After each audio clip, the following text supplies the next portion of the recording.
കണ്ണൂർ ചെറുപുഴയിൽ മദ്യലഹരിയിൽ യുവാവ് ഓടിച്ച കാർ അപകടത്തിൽപ്പെട്ടു.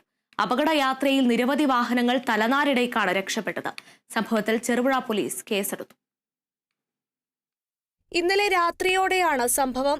മദ്യലഹരിയിലായിരുന്ന യുവാവ് റോഡിൽ ഏറെ നേരം ഭീതി പരത്തിയ ശേഷം നിയന്ത്രണം വിട്ട കാർ മരത്തിലിടിക്കുകയായിരുന്നു.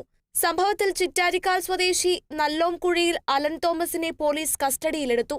അലനൊപ്പം മറ്റ് 3 പേരും കാറിൽ ഉണ്ടായിരുന്നു. ഇവർ മദ്യലഹരിയിലായിരുന്നെന്നും നാട്ടുകാർ ആരോപിച്ചു. അങ്ങേയറ്റം തൊട്ട് ഇങ്ങേയറ്റം വരെ കോലോൾ ടൗണിന്റെ ഒരറ്റം തൊട്ട് ഇങ്ങേയറ്റം വരെ കൺട്രോളില്ലാണ്ട് വണ്ടി ഓടുമായിരുന്നു. എത്രയോ വാഹനങ്ങളെ മിസ്സിൽ പോയതാണ്. വണ്ടി നിറച്ച് കുപ്പിയാണ്, മദ്യക്കുപ്പികളാണ്. കാറിൽ നിരവധി മദ്യക്കുപ്പികളും കണ്ടെടുത്തു. നാട്ടുകാർ വിവരമറിയിച്ചതിനെ തുടർന്ന് ചെറുപുഴ പോലീസ് സ്ഥലത്തെത്തി വാഹനവും യുവാക്കളെയും കസ്റ്റഡിയിലെടുക്കുകയായിരുന്നു.